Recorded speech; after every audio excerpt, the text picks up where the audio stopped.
کچھ سوالات تو وہ ہوتے ہیں جو لوگ تحریری طور پہ بھیجتے ہیں، اور کچھ مہربان واٹس ایپ وغیرہ کا سہارا لیتے ہیں اور اس پہ مسائل کو دریافت کرتے ہیں۔ دونوں ہی قابل احترام اور دونوں ہی قابل عزت ہیں۔ مسئلہ یہ ہوتا ہے کہ سوالات بہت ہو جاتے ہیں اور وقت اتنا ہوتا نہیں کہ جوابات عرض کر سکیں، لیکن یہ نہیں ہے کہ کوئی ایک چھوٹی سی بات بھی ایسی ہو جو سمجھتے ہوں کہ اس کا جواب دینا چاہیے اور پھر نہ عرض کریں۔ دریافت فرمایا ہے نماز کے متعلق کہ کون سی چیزیں مکروہ کرتی ہیں نماز کو، تو نماز کو اللہ کی نظر میں ناپسندیدہ بنانے والی بہت چیزیں، مثلا ایک یہ جو بات سخت لفظوں میں آج کہی ہے، اول تو یہ نظام ہی الٹا ہے کہ سنے ہوئے پاؤں مسجد میں لائے جائیں، قطرے ٹپک رہے ہیں اور مسجد میں آ رہے ہیں۔ پاؤں کے خشک کرنے کا کوئی نہ کوئی اپنے طور پہ بندوبست کرنا چاہیے، کیونکہ یہ جگہ پاک ہے۔ اب اگر اس گیلے پن میں کوئی نماز پڑھے گا تو اپنی نماز کو مکروہ کرے گا، اور اگر کوئی اس میں ایسی چیز کرے گیلا پن جذب ہو جائے اور اس میں میل لگ جائے۔ آپ بہت سی مساجد میں دیکھیں گے جہاں غریب لوگ مزدور نماز پڑھتے ہیں، پچھلی صفوں میں آ کے نماز پڑھیں گے اور میل کی اتنی موٹی تہ جم جائے گی۔ اب مولوی کہے تو بدنام، نہ کہے تو اب کیا کرے؟ تو یہ تہذیب کے بھی خلاف، ہمیشہ اس جگہ پہ نماز پڑھنی چاہیے جو جگہ پاک۔ آپ آسان سی بات سمجھ سکتے ہیں، حضور صلی اللہ علیہ وسلم نے فرمایا کیا تم سے یہ نہیں، اب آپ کے پیچھے پہلی صف میں ایسے دیہاتی لوگ آ گئے تھے جو اونٹنیوں کے دودھ کا کاروبار کرتے تھے، تو آپ نے خطبے میں فرمایا کہ کیا ایسے نہیں ہو سکتا؟ ان لوگوں سے بو آ رہی تھی نا دودھ کی، تو آپ نے فرمایا کیا ایسے نہیں ہو سکتا کہ تم لوگ جمعے کے لیے ایک جوڑا الگ رکھ لیا کرو اور اسے جمعے ہی کے دن پہن کے آؤ؟ یہی حال، یہی حکم اس کا ہے۔ ابھی تو وقت گزرا ہی نہیں، اور بہت سی جگہوں پہ اب بھی موجود ہے کہ لوگ عید کے لیے چلے جاتے تھے، کوئی صفیں وغیرہ کچھ نہیں بچھاتا تھا، لوگ گھروں سے کپڑے لے کے جاتے، چادریں لے کے جاتے تھے۔ اب تک ہے یہ دور، تو مصیبت کیا ہے جمعے کے لیے؟ اپنی جائے نماز رکھے پاک۔ اور اس سے بڑا عذاب جو بالکل چھپا ہوا ہے وہ یہ کہ لوگ زکوٰۃ کے پیسے سے یہ دریاں دے جاتے ہیں۔ زکوٰۃ آپ پہ لگتی نہیں، اور آپ نے زکوٰۃ کی دری پر نماز پڑھ لی، نماز ہی نہیں ہوئی۔ زیادہ سے زیادہ رعایت یہ دے دیں کہ پتہ نہیں چلا تو چلو اللہ معاف کرنے والا ہے، مگر ایسے کرتوت کرنے ہی کیوں ہیں کہ اللہ معاف کر دے؟ آدمی اپنے آپ کو تو سٹینڈرڈ پہ رکھے نا۔ تو اس لیے ہمیشہ اپنی چاہے نماز لے کے آئیے، کوئی قضیہ ہی نہیں۔ پٹھانوں کو دیکھا ہے اب بھی ان میں بڑے بڑے لوگ اپنی چادر پھینک دی، اس پہ نماز پڑھ لی، الحمدللہ۔ نہ زکوٰۃ کا مسئلہ ہے، نہ پاؤں کا مسئلہ ہے، نہ بو کا مسئلہ ہے، اپنی چادر پھینکی اور نماز پڑھ لی۔ یہ ہے اصل طریقہ۔ کنترا، واٹ از کنترا؟ اور یہ کولکتہ سے آپ نے سوال دریافت فرمایا۔ کنترا کے معنی لغوی اعتبار سے اور ہیں، شرعی اعتبار سے اور ہیں۔ کنترا کہتے ہیں خزانے کو، کنترا کہتے ہیں اس چیز کو جو راحت پہنچائے، کنترا کہتے ہیں اس عمل کو جو عمل انسان کو خوشی دلائے اور مزید اس کی تمنا ہو۔ بس اس پہ جتنی چیزیں فٹ آتی ہیں وہ سب کنترا میں داخل۔ کنترا کہتے ہیں پل کو، کیونکہ ایک گاؤں دوسرے گاؤں، ایک شہر دوسرے شہر سے ملانے والا ہوتا ہے، خوشی ہوتی ہے، ورنہ یہ دریا کون عبور کرتا، وگرنہ یہ فاصلے کون گھٹاتا۔ تو کنترا کہتے ہیں اصل میں عربی میں الجسر، برج، پل۔ کنترا کا ایک معنی ہے کہ کسی انسان کو پرانے زمانے میں کہتے تھے کہ اس نے کنترا یعنی خزانہ دیا۔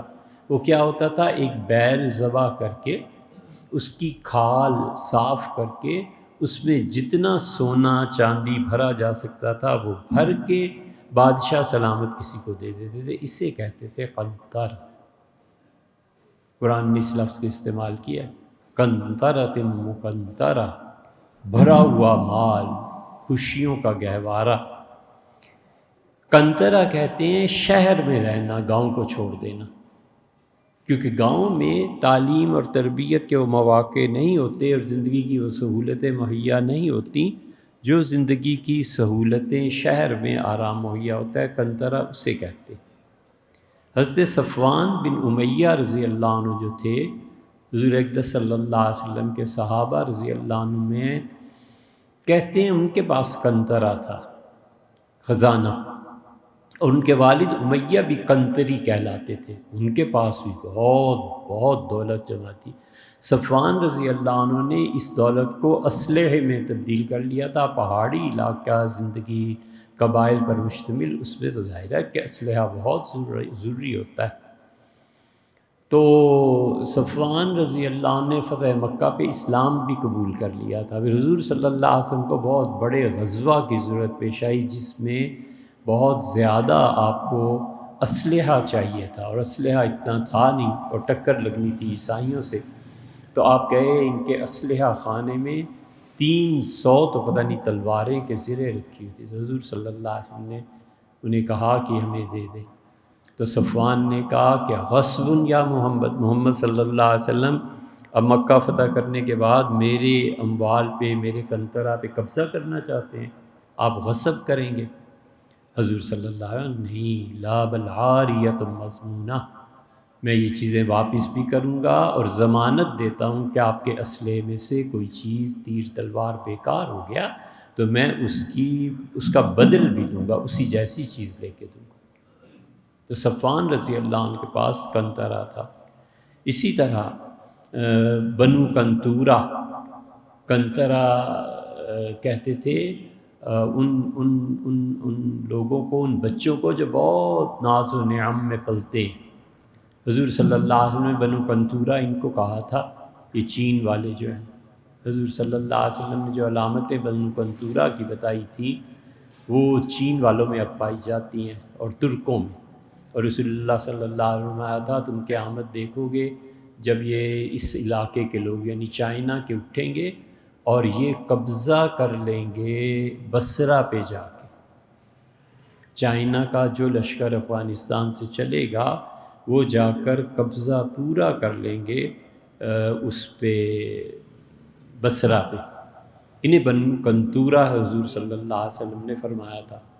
اور قنطرہ کہتے ہیں اپنے جنس مخالف سے جنسی تعلقات قائم کرنے کو، کیونکہ اس کے بعد انسان کو ایک طرح کا سکون محسوس ہوتا ہے۔ تو قنطرہ کے لغوی معنی یہ ہے۔ قنطرہ کے شرعی معنی بس خزانے کے ہیں، وہ جو بھی ہو، جو بھی مقدار ہو، جس کے لیے ہو۔ مثلا ایک بادشاہ دوسرے بادشاہ کو فرض کیجئے $1,000,000 دے دیتا تو کیا ہے اس کے لیے؟ کیا ہے؟ وہ کہتا ہے یہ کیا چیز ہے؟ وہ اس کو 200 ملین کی کوئی چیز گفٹ کرتا ہے، کوئی بڑی تصویر گفٹ، کوئی ایسی چیز وہ ہے جس پہ وہ خوش ہوتا ہے کہ ہاں یہ چیز ٹھیک ہے۔ تو قنطرہ اس کو کہتے ہیں۔ کیا انسانی اشرف المخلوقات ہے یا ان تمام مخلوقات میں کوئی اور بھی آدمیوں سے بڑھ کر ہے؟ ہمیں تو بھیا معلوم نہیں ہو سکا آج تک۔ انسان سے بڑی کوئی چیز اس کائنات میں نہیں ہے۔ انسان اللہ کا شاہکار ہے۔ اللہ نے جتنی چیزیں پیدا فرمائی ہیں مخلوقات، سب سے بڑی چیز یہ انسان ہے جس کو اللہ نے اس کائنات میں بھیجا ہے، جس پہ اللہ نے مہربانی کی ہے وغیرہ وغیرہ۔ سب سے بڑی چیز یہ ہے۔ اشراط الساعہ کے نام سے ایک کتاب لکھی ہے ایک بہت بڑے محدث سے، اب ذہن میں نام نہیں رہا، اشراط الساعہ، اس میں دیکھنا یہ چین والی روایت مل جائے گی کہ چینی جو ہیں یہ حضور صلی اللہ علیہ وسلم نے فرمایا تھا چپٹے ناک والے، چھوٹی چھوٹی آنکھوں والے، اور چہرے اس کے بالکل اسپاٹ۔ آپ نے فرمایا تھا یہ قوم بنو قنطورہ اٹھیں گے اور بصرہ پہ قبضہ کر لیں گے، تو فرمایا تھا پھر قیامت کا انتظار، یعنی قیامت اس کے بعد آئے گی۔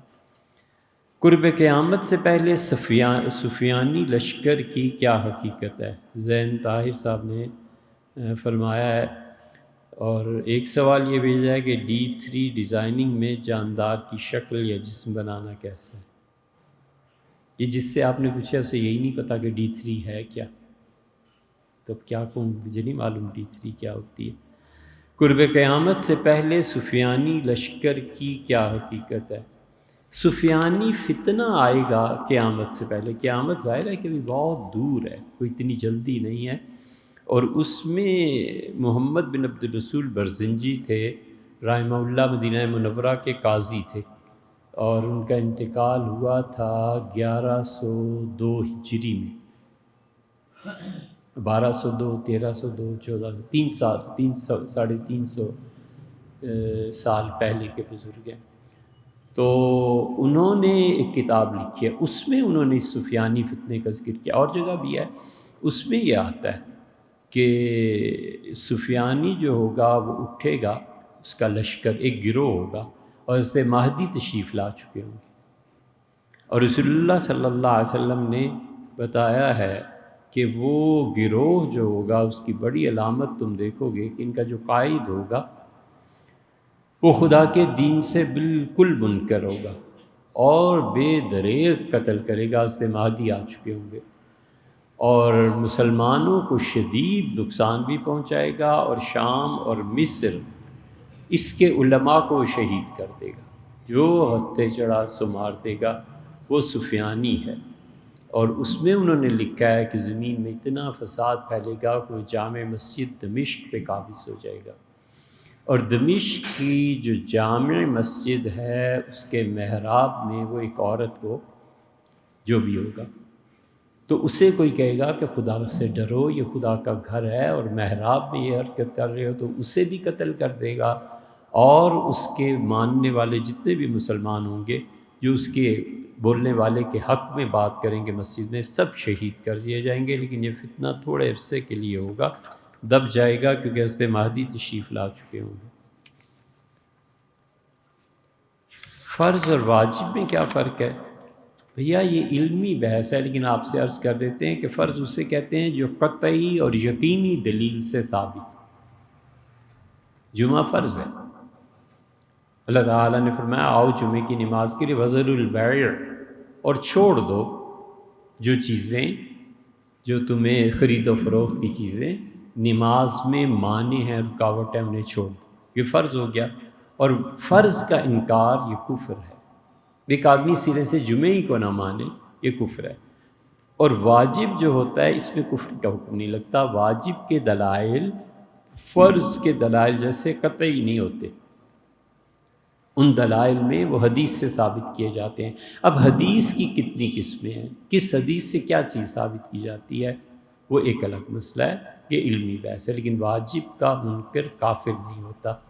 ہم نے جو آپ سے عرض کیا تھا اس میں دوسری بات بھی ہے، جو محترم غامدی صاحب بھی اس بات کے قائل ہیں کہ جہاں پر کبھی بھی اسلام کی حکومت نہیں رہی، جیسے امریکہ ہے، جیسے آسٹریلیا ہے، جیسے انگلینڈ ہے، یا جو علاقے دنیا میں خالص کفر کی حکومتیں اب تک چل رہی ہیں، ان میں جمعہ ہوتا ہے یا نہیں ہوتا؟ ہم نے عرض کیا تھا کہ حضرت مولانا مرزا خان صاحب نے فرمایا جمعہ نہیں ہوتا، اور اس کی عبارت سب چیزیں آپ کو پیش کر دی تھی۔ اب سوال کیا ہے کہ غامدی صاحب بھی یہی کہتے، تو بھیا غامدی صاحب یہ فرمائیں، کوئی اور فرمائے، مسئلہ وہ ہے جو انہوں نے اس میں لکھا ہے اور لوگ اس کی پیروی کرتے ہیں، جبکہ وہ لوگ جو دیوبندی یا اہل حدیث مکتبہ فکر کی پیروی کرتے ہیں وہ حضرات ان ممالک میں جمعہ پڑھنے کے قائل ہیں۔ تو ہمیں اس سے کیا فرق پڑتا ہے کہ غامدی صاحب اس کی تائید کریں یا تردید کریں؟ ہم نے تو حوالہ دیا تھا مرزا خان صاحب کا، اب اس حوالے کی جو بھی تائید کرتا ہے وہ ایک سیریز ہے، ایک سلسلہ ہے پورا۔ البتہ یہ خیال رکھنا چاہیے کہ وہ اگلے نتیجے میں اس کے مرحلے میں یہ کہتے ہیں کہ آسٹریلیا، امریکہ وغیرہ میں اگر کوئی جمعہ پڑھے گا تو چونکہ ظہر نہیں پڑھے گا لہٰذا گنہگار ہوگا، اور دلیل ان کی یہ ہے کہ نبی کریم صلی اللہ علیہ وسلم نے جمعہ فرض ہو جانے کے باوجود مکہ میں جمعہ نہیں پڑھا، اور یہ وہ فرض ہے جمعے کا جو رسول اللہ صلی اللہ علیہ وسلم سے پہلے امت نے قائم کیا۔ اہل مدینہ جمعہ پڑھنے لگے تھے اور رسول اللہ صلی اللہ علیہ وسلم جمعہ نہیں پڑھتے تھے مکہ میں۔ مدینہ منورہ ہجرت ہوئی ہے تو پھر پہلا جمعہ آپ نے وہاں پہ پڑھایا۔ کہاں پڑھایا؟ حافظ ابن حجر رحمۃ اللہ نے اس اختلاف کو لکھا ہے۔ تو وہ کہتے ہیں کہ کفر کا جب تسلط اور غلبہ ہو اور اسلام کبھی آئے ہی نہ ہو تو ایسے علاقوں میں جمعہ نہیں ہوگا۔ یہ دلیل ہے مولانا رضا خان صاحب کی۔ وہ کہتے ہیں چونکہ تم جمعے کے علاوہ وہ جمعہ پڑھو گے اور زور چھوڑ دو گے تو تم گناہ گار ہو جاؤ، جبکہ ہمارے اکابرین اساتذہ اور اہل حدیث حضرات ان سب لوگوں کا فتویٰ یہ ہے کہ جمعہ ہو جائے گا اور ظہر نہیں پڑھنی۔ اب جو جس کی بھی اس پہ عمل کرے اس سے کیا فرض۔ لیکن بس ایک بات ہے، جنہوں نے بھی محترم غامدی صاحب کا حوالہ دیا ہے، صرف یہ عرض کرنا ہے کہ کیا غامدی صاحب کی اتھارٹی ہے کہ وہ شرعی فتویٰ جاری کر سکے؟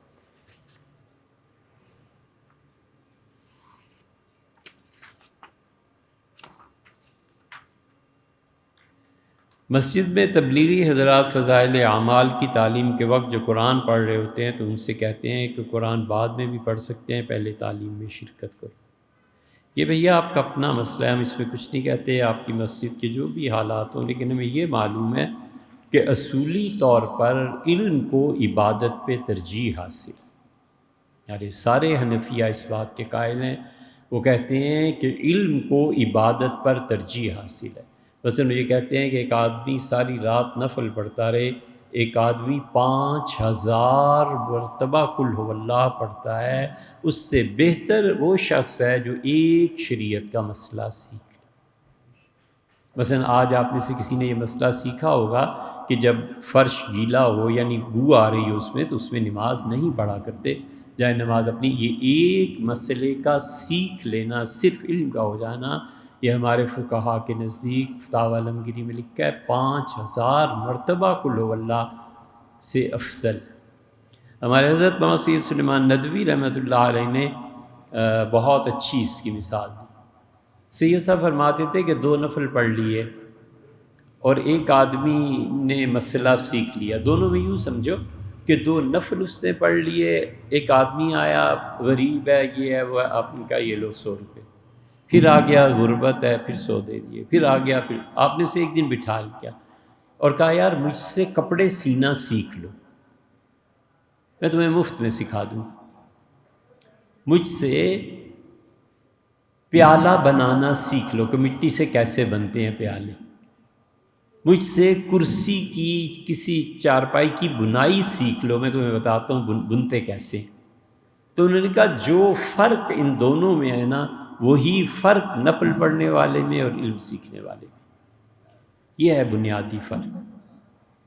اس لیے ہمیشہ علم کو ترجیح دینی چاہیے، ہمیشہ علم ترجیح کے قابل۔ کمیٹی والی رقم جو سال کے آخر پر ملتی ہے اور کسی نہ کسی کام میں صرف ہو جاتی ہے، یعنی جمع نہیں ہوتی، ایسی رقم پر زکوٰۃ واجب ہے؟ کوئی بھی نہیں ہے بھی، اس لیے کہ ابھی تو آپ کے پاس ہے نہیں نا، ابھی تو غیر کے پاس چلی گئی، وہ جمع کر رہے ہیں، جب جمع ہوگی تب آپ کے پاس آئے گی، پھر آپ کو مکمل اختیار اس پہ حاصل ہو جائے گا، اسے خرچ کریں، پھینک دیں، کچھ کریں تو اس وقت اس پہ زکوٰۃ واجب ہوگی۔ دوسرا سوال یہ پوچھا ہے کہ رقم 3 لاکھ روپے کی اور وقفے سے مل کر خرچ ہو جائے تو کیا اس پہ زکوٰۃ واجب ہو جائے گی؟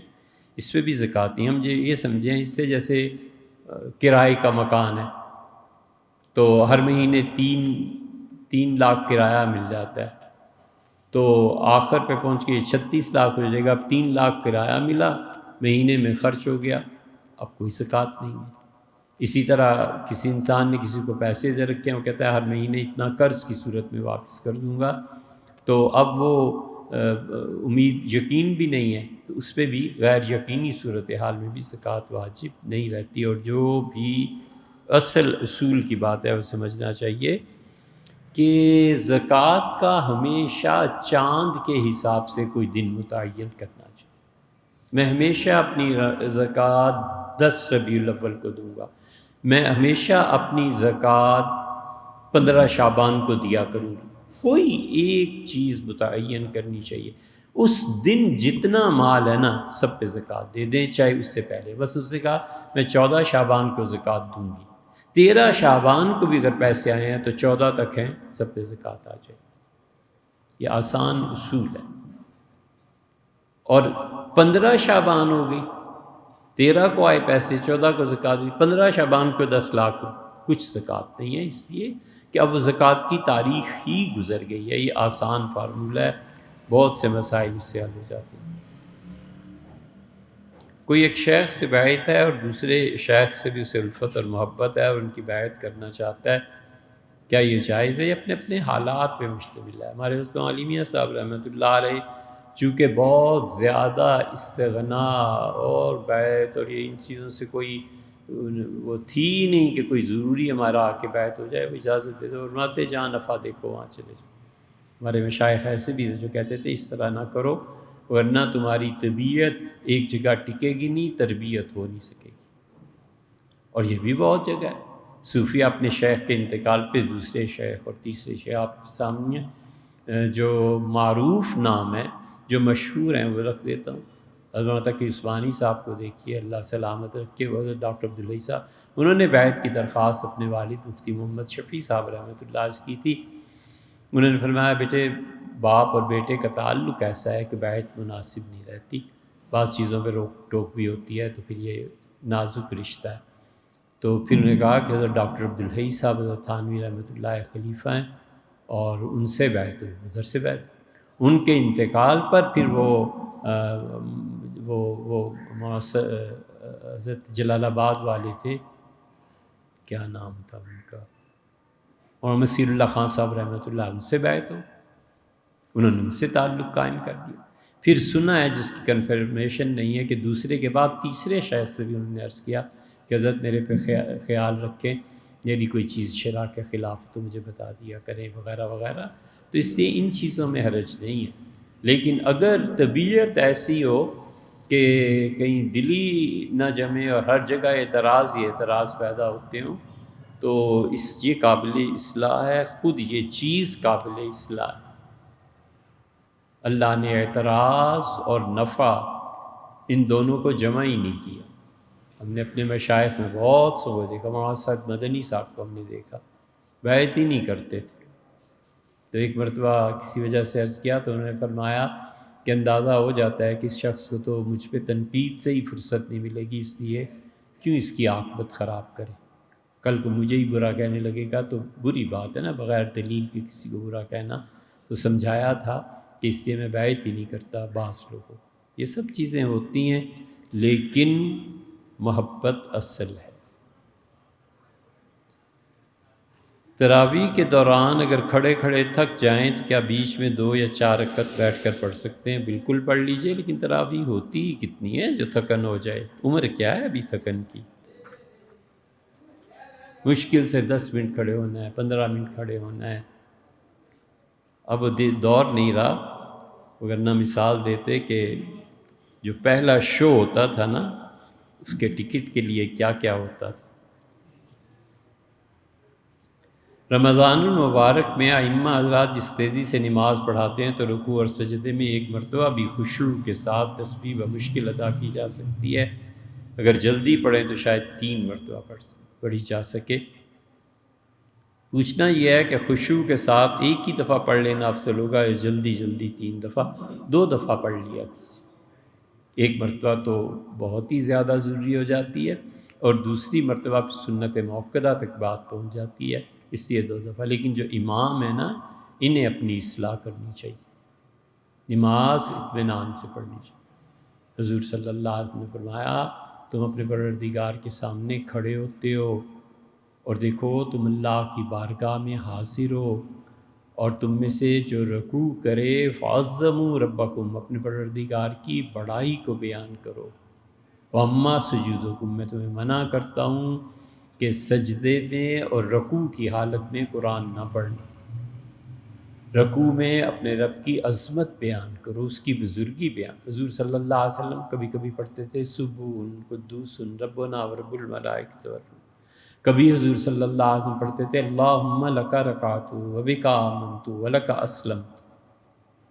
اللہ میں نے آپ کی خاطر میں جھک گیا ہوں گھٹنوں کے بل، گھٹنوں تک، اور اللہ میں آپ پہ ایمان لایا ہوں جیسے کہ آپ نے ایمان کا فرمایا ہے، اور اللہ میں نے اسلام کو قبول کیا۔ یہ تھوڑی بڑی بات ہے کہ آدمی رکوع میں جھک کے اللہ سے اقرار کرے کہ اللہ میں ایمان لایا ہوں، اسلام کو میں نے قبول کر رکھا ہے، اور اللہ آپ کے سامنے جھک۔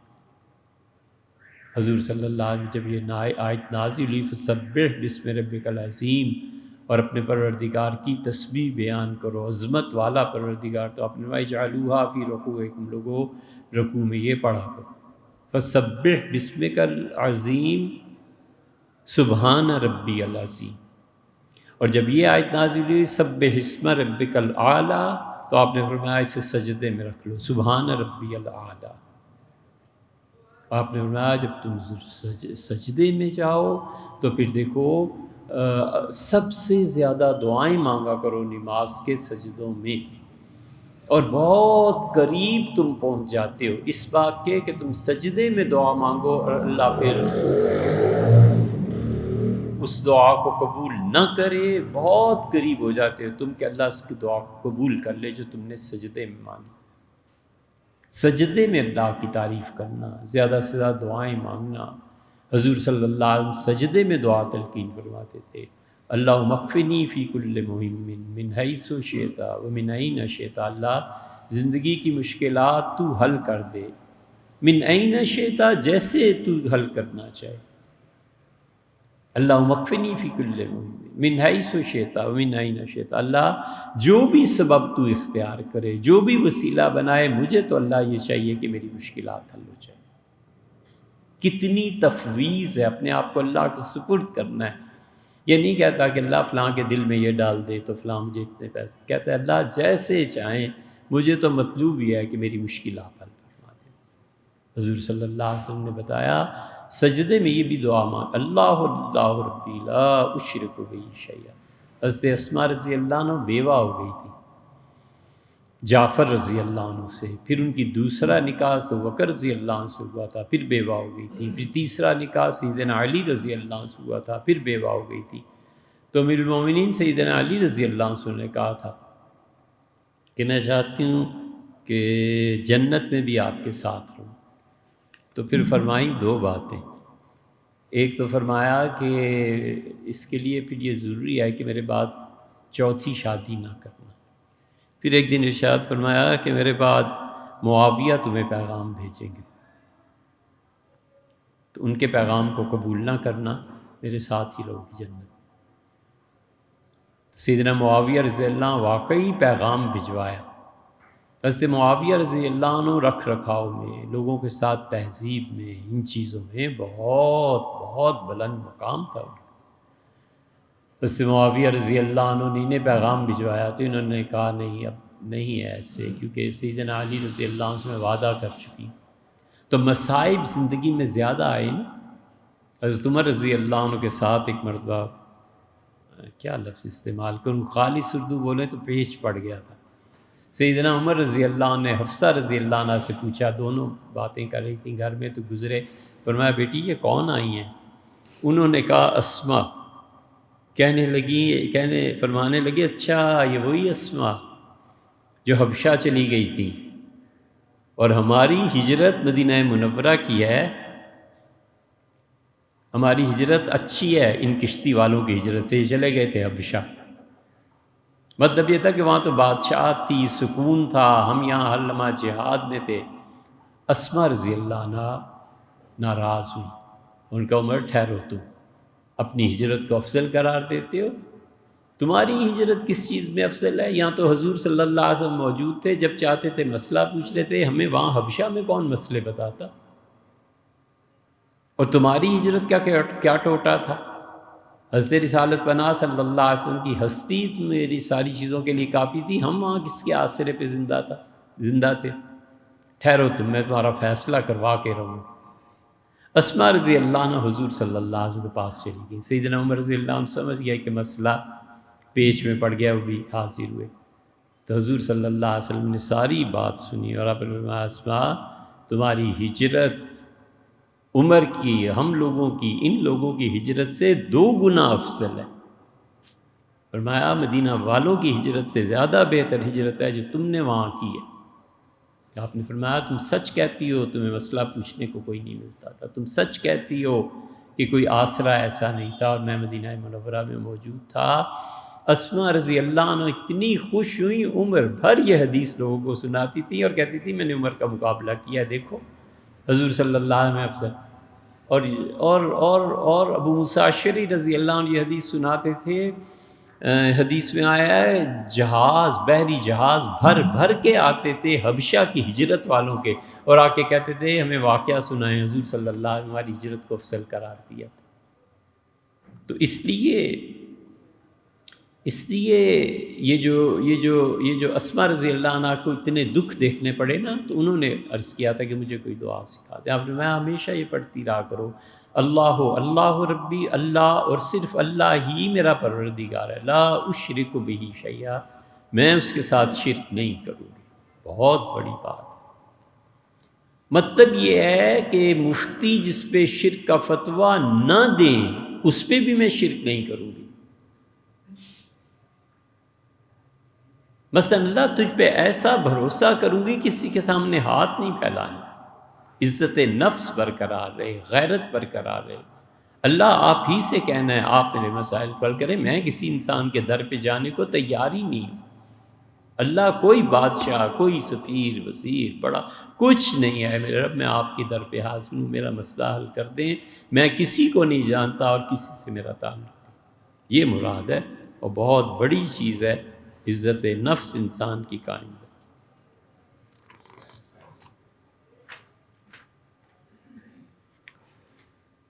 کچھ عرصہ سے جدہ میں مقیم ہوں، گھر کے سامنے مسجد میں تراویح پڑھنے جاتی ہوں، سب خواتین مردوں کی طرح سجدہ کرتی ہیں، میں ایک خاتون ہوں جو سمٹ کے سجدہ کرتی ہوں اور اکثر عورتیں منع کرتی ہیں۔ پوچھنا یہ ہے کہ نماز ایسے پڑھوں سمٹ کے یا پھر اور مردوں کی طرح، اور ایک وطر پڑھوں یا وطر کی دعا رکوع کے بعد کھڑے ہو کے پڑھتے ہیں، ایک وطر پڑھوں یا 3؟ دیکھیں بچے، اس میں دو باتیں ہیں۔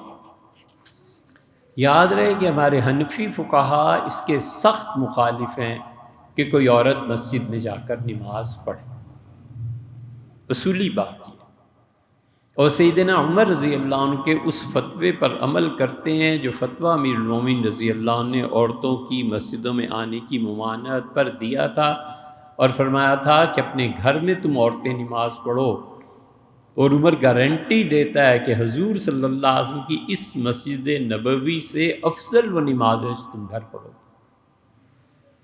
ایک عورت کو منع فرمایا نہ آیا کرو مسجد، کیا پتہ تمہارے بچے کو کس وقت تمہاری ضرورت پیش آ جائے تو پھر روئے گا، چلائے گا، کیا کرے گا، اسی گھر نماز پڑھا۔ حنفی فقہا کا اصل فتویٰ تو اس پہ کہ عبادت کے لیے مسجد نہ آیا جائے۔ دوسری بات ہے تعلیم کے لیے مسجد آنا چاہیے، ہمارے زمانے میں تو ضرور آنا چاہیے، اس لیے ہم جو اس کے قائل ہیں کہ خواتین کو مسجد میں آنا چاہیے، تو ہم ازروِ تعلیم قائل ہیں۔ ہماری بات سے جو اہل علم اختلاف کریں ان کا حق بنتا ہے، ان کی رائے سر آنکھوں پہ، وہ بالکل صحیح فرماتے ہیں، لیکن ہمارا موقف یہ ہے کہ عورتوں کو تعلیم حاصل کرنے کی غرض سے اگر مسجد میں اعتکاف کرنا پڑ جائے تو کر لیں، کوئی حرج نہیں، لیکن آدمی ایسے ہونے چاہیے جو تعلیم دیں۔ فقط عبادت کے صبح کی نماز پڑھ کے سو گئیں اور پھر ظہر میں اٹھی اور پھر عبادت ہو گئی، اس کے لیے مسجدوں کو نہ استعمال کیا جائے، اور اصل جہاں سے کرنا چاہیے وہ یہ کہ جس طرح مردوں کی مسجدیں ہیں اس طرح عورتوں کے اعتکاف کے لیے مساجد میں مستقل حصہ ہونا چاہیے ایک، اور دوسرے تعلیم کے لیے عورتیں مسجدوں میں آئیں، عبادت کے لیے نہ آئیں۔ یہ سیدھا سادہ موقف ہے ہمارا، نماز اپنے گھر میں ہی پڑھیں۔ اور رہ گئی یہ بات کہ سمٹ کر سجدہ کریں، ہمارے نزدیک یہی افضل ہے۔ حضور اقدس صلی اللہ علیہ وسلم کی روایات جو ام الدرداء صغیرہ رضی اللہ رحمۃ اللہ علیہ سے جو منقول ہیں وہ اسی کو ترجیح دیتے ہیں، سمٹ کے سجدہ کرنا چاہیے۔ لیکن وہاں فتنہ برپا ہو جائے، ساری عرب عورتیں پیچھے ہی پڑ جائیں تو فتنے سے بہتر ہے پھر انہی کی طرح نماز پڑھ لی جائے، مگر پڑھیں کیوں، گھر میں پڑھیں آپ۔ تعلیم کے لیے مسجد جائیں جہاں کوئی سیکھنے سکھانا ہے۔ اگر ایک ہی تقریر چاروں جمعوں میں مثلاً حضرت موسیٰ علیہ السلام کا قصہ ہے تو سال کے 8 مہینے تو اسی قصے میں بار بار مولوی صاحب دہراتے ہیں تو تعلیم کچھ نہیں ہوتی۔ ہر وہ اجتماع جو آپ کی تعلیم اور علم میں اضافہ نہ کرے، اور ہر وہ اجتماع جو تربیت میں اضافہ نہ کرے، اس سے بہتر ہے 2 نفل پڑھ لو۔ سیدھی سادھی بات، 10-12 تقریریں ہوتی ہیں مولوی صاحب کی، وہی چلتی رہتی ہیں، لوگ سننے والے آڈینس زیادہ ہو جاتے ہیں، یہ ہو جاتا ہے۔ وگرنہ وہ علم جو علم ہوتا تھا وہ کہاں ہے؟ اس کی غرض سے مسجد جانا، اعتکاف کرنا وہ درست ہے۔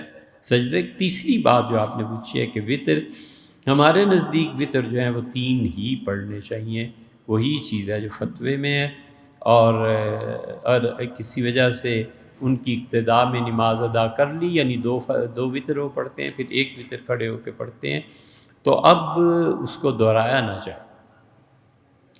اور جہالت کی کثرت ہے، اور حرمین شریفین میں جس کو بھی رمضان میں جانے کا اتفاق ہوا ہے وہ جانتے ہیں کہ کتنی ہی شرعی چیزیں ہیں جو حرمین شریفین میں لوگ چونکہ جاہل گئے ہوئے ہوتے ہیں، اس لیے وہ ان چیزوں کو توڑ دیتے ہیں۔ تو اگر کسی نے ان کے پیچھے وطر 2 پڑھ لیے پھر 1 پڑھ لیا تو بس ٹھیک ہے، ہو گیا۔ بیگم کے پاس 3 تولے سونا زیور کی صورت میں ہے اور اس کے علاوہ کچھ نہیں ہے، کچھ نہیں ہے تو اس سے کوئی زکوٰۃ بھی نہیں آئی۔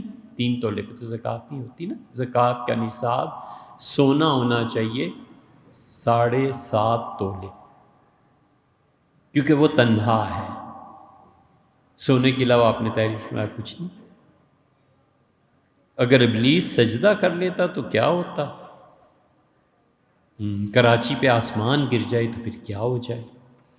ایسے ہی فرضی سوالات، فرضی جب لا حول ولا قوت الا۔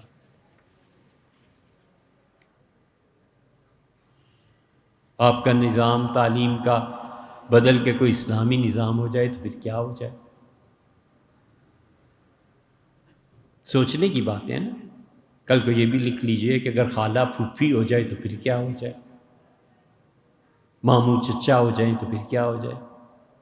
ایسے سوالات پوچھئے جن کا تعلق ہے، یہ فرضی چیز ہے، یہ ائمہ مجتہدین کا درجہ ہے کہ فرضی چیزیں قائم کریں، یہ مفتیوں کا درجہ ہے کہ فرضی سوالات۔ امام ابو حنیفہ رحمۃ اللہ علیہ ایسے فرضی سوالات قائم کر کے اپنے شاگردوں سے پوچھتے تھے تاکہ علم اور یہ چیزیں بڑھیں آگے۔ تو ہماری آپ کی حیثیت کہ اگر یہ ہو جائے تو پھر کیا؟ اگر یہ اس وقت جو لوگ ہوں گے نا، جب یہ کام ہوگا تو اس وقت بھی مفتی ہوں گے، ان سے فتویٰ لے لینا چاہیے۔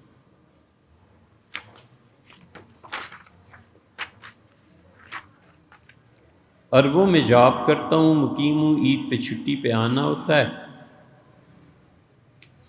اور پاکستان میں آ کے وہاں کے مطابق روزے رکھنے ہوں گے یا عربوں کی پیروی کی جائے؟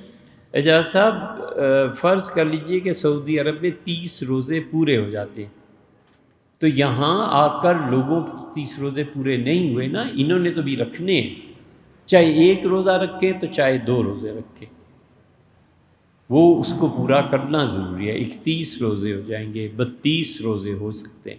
ہمارے ساتھ ایک مرتبہ ایسے ہوا تھا، یہاں واپس آئے تھے تو 32 روزے رکھے تھے۔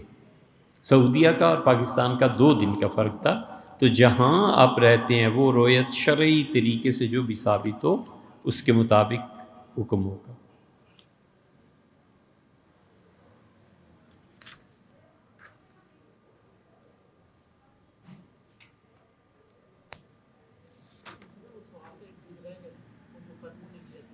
کیا وہ پھر ان کی پیروی کرنی پڑ جائے تو پھر جیسے وہ قنوت پڑھیں گے ویسے ہی پڑھنی چاہیے، اور اگر خود پڑھیں تو ہمارے نزدیک وطر 3 رکعتیں، امام طحاوی رحمۃ اللہ علیہ نے اس پہ بحث کی ہے، اور اس میں وطر جو ہیں وہ 3 رکعتیں ہیں، 1 سلام کے ساتھ، اور جس طرح ہمارے یہاں پڑھتے ہیں رکوع سے کھڑے ہو کے قنوت کی دعا پڑھنی۔ قنوت کی کوئی بھی دعا پڑھی جائے، قنوت اصل میں کہتے ہیں طویل قیام کو، تو طویل قیام اس کے لیے کوئی بھی دعائیں مانگی جا سکتی ہیں۔ مثلاً یہ پڑھنا اللہم انا نستعینک کا، یہ بھی ٹھیک ہے۔ اللہم اہدنا فیمن ہدیت وعافنا فیمن عافیت، یہ بھی ہے۔ سیدنا علی رضی اللہ عنہ قنوت بہت طویل پڑھتے تھے، اس میں خاص طور پہ وہ جو دعا آئی ہے نا، ربنا آتنا من لدنک رحمۃ وہیئ لنا من امرنا رشدا، سورہ کاف میں ضرور مانگتے تھے، وہ بھی ٹھیک ہے۔ ان سب کو جمع کر لے تو بھی ٹھیک ہے۔ اور دعا کے آخر پہ ہمارے نزدیک حضور اقدس صلی اللہ علیہ وسلم پہ سلام بھی بھیجنا چاہیے۔ قنوت کی ساری دعائیں پڑھ کے آخر پہ حضور صلی اللہ علیہ وسلم پہ سلام بھیجنا، مثلا یہ پڑھنا کہ السلام علیکم ایھا النبی ورحمۃ اللہ وبرکاتہ، السلام علینا وعلی عباد اللہ الصالحین، یا اللہم صلی علی سیدنا محمد، یہ پڑھ لینا۔ یا پھر حضور صلی اللہ علیہ وسلم سے نواسے سیدنا حسن رضی اللہ عنہ بہت چھوٹے تھے عمر میں، تو حاضر ہوئے کہا نانا مجھے وطر سکھا دیں، کیسے پڑھتے ہیں آپ؟ تو حضور صلی اللہ علیہ وسلم نے بڑی محبت سے سیدنا حسن رضی اللہ عنہ کو تلقین فرمائی تھی، اور فرمایا جب تم یہ سب پڑھ لو تو پھر یہ کہنا کہ صلی اللہ علی نبی الکریم، اللہ اپنی عزت والے محترم نبی صلی اللہ علیہ وسلم پہ سلام بھیجے۔ ایک جگہ آتا ہے وصلی اللہ علی النبی الامی، اللہ اس نبی علیہ الصلوۃ والسلام پہ سلام بھیجے جو بظاہر پڑھ لکھ نہیں سکتے تھے، اور اللہ نے اتنا علم انہیں دیا، ان پہ سلام۔ تو قنوت کے آخر پہ حضور اقدس صلی اللہ علیہ وسلم پہ سلام بھیجنا، درود پڑھنا ہمارے حنفی سے ترجیح دیتے ہیں۔